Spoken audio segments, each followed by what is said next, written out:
Hello and welcome, my dear friend. You're not hearing this out of coincidence or luck. This is much more than that.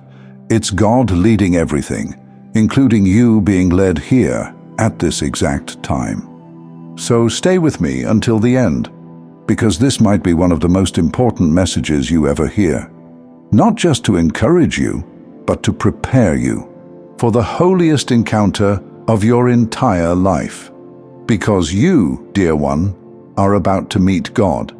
But maybe not in the way you thought, not in thunder or lightning, not in some dramatic explosion of power. This meeting, it's going to happen in the real fabric of your everyday life. And before we go further, let's set something straight. We've been taught, maybe even unconsciously, that being worthy of meeting God means being spotless. No mistakes, no doubts, no weak moments. We think we need to say the right words, feel the right things, do everything right, or we're disqualified. But don't be surprised when I tell you, that's not how He sees you. The kind, forgiving God doesn't want that kind of performance from you. It's like you not loving your child because they made a mess with their toys. It's not even possible. And if you're a parent, you already know what I mean.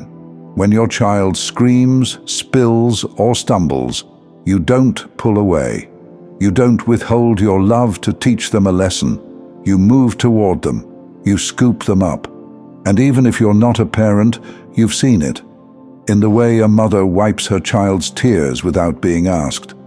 In the way a father instinctively reaches out to steady their steps. That's what love looks like. So why is it so hard for some of us to believe that God, who is infinitely more kind than anyone, feels that way about us? Why do we assume that our sadness, our doubts, our failures push Him away? Dear one, He is not repelled by our mess. He is drawn to our honesty.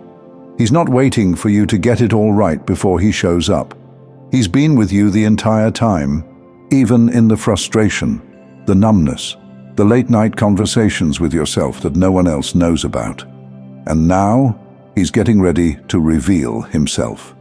Don't look for God in grand revelations with lightning bolts.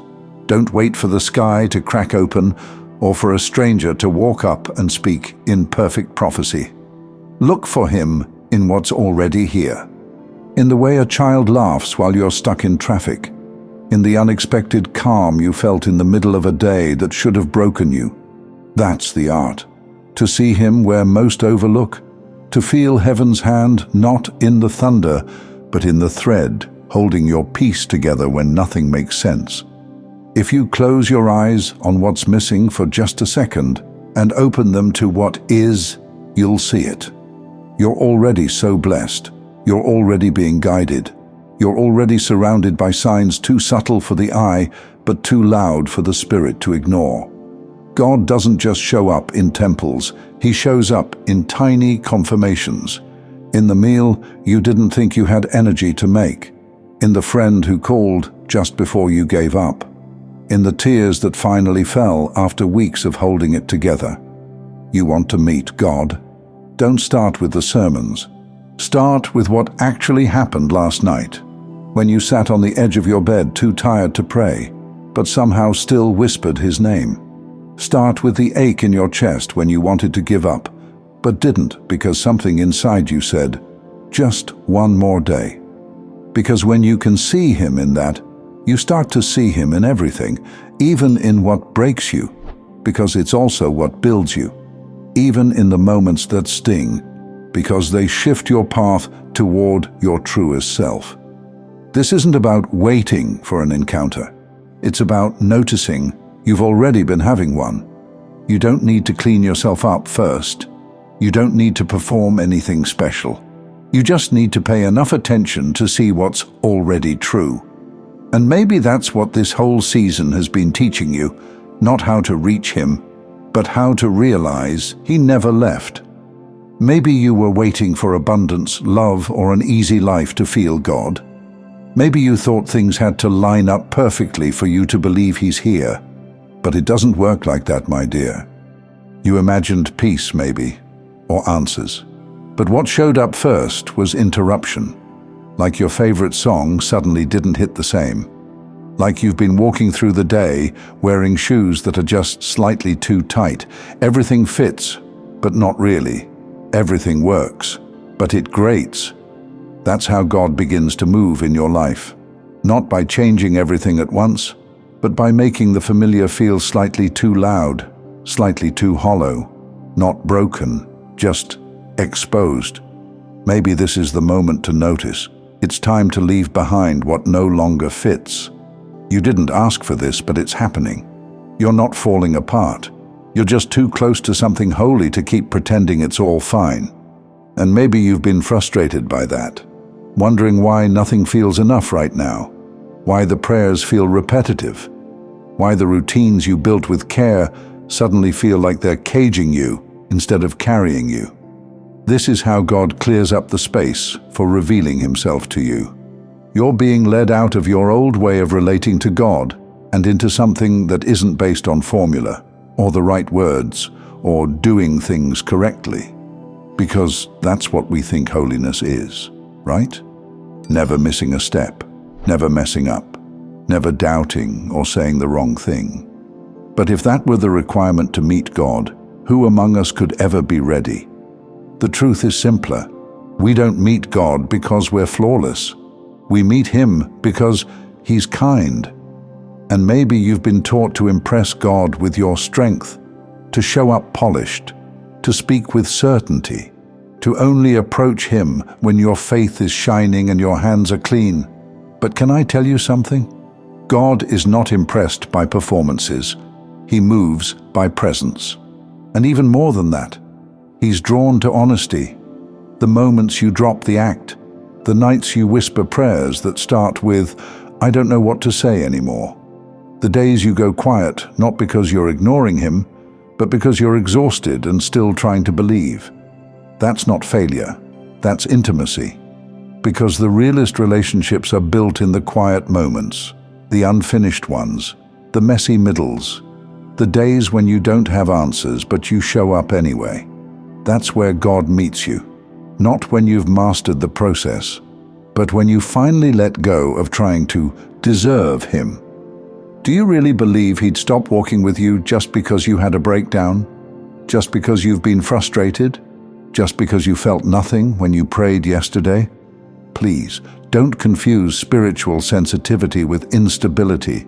You're not spiraling. You're not too emotional. You're just waking up to what's real. You've been given more discernment than you're used to, and that's why everything feels a little too loud lately. You're overwhelmed because what's coming is weighty, because God is pulling something closer to you that will change the way you see everything. And you're not going to meet him through some perfect ritual. You're going to meet him in the middle of your real life, on the day you oversleep, on the day you forget the words, on the day your chest tightens with uncertainty. He shows up then, not to test you, to reveal himself, in ways you've longed for but never had language for. And I want you to remember this. When God gets close, you don't always feel safe at first. Because when he draws near, you feel every crack. You notice every mask. You see things in yourself you didn't want to face. Not to shame you, to free you. This is what holy feels like when it's real. It shakes you before it soothes you. So if you've been feeling like you're unraveling a little, if it's been hard to concentrate, if it feels like your words get caught in your chest and you can't explain what's happening to the people around you, this is it. This is the space where he steps in. He's not waiting for you to level up. He's not asking you to become someone else. He's not pacing back and forth, wondering if you're good enough yet. He's been walking with you this whole time, quietly, gently, through every failed attempt to get it right. And now, finally, he's preparing to let you feel him, not just believe in him, not in a church service, not in someone else's voice, but in the way your breath slows when you stop running from yourself. In the way you face life, its softness and harshness all together. That's what a divine encounter looks like sometimes. No flash, no spotlight, just truth. And once you've touched it, even once, you won't go back to pretending again. So don't shrink. Don't downplay what you're sensing. And for God's sake, literally, don't try to become perfect first. Let Him meet you where you are, not who you could be, not who you used to be. Here, now, as you are. And in the stillness that follows, you'll know you're not waiting to meet God anymore. You already have. Thank you so much for taking this journey with me.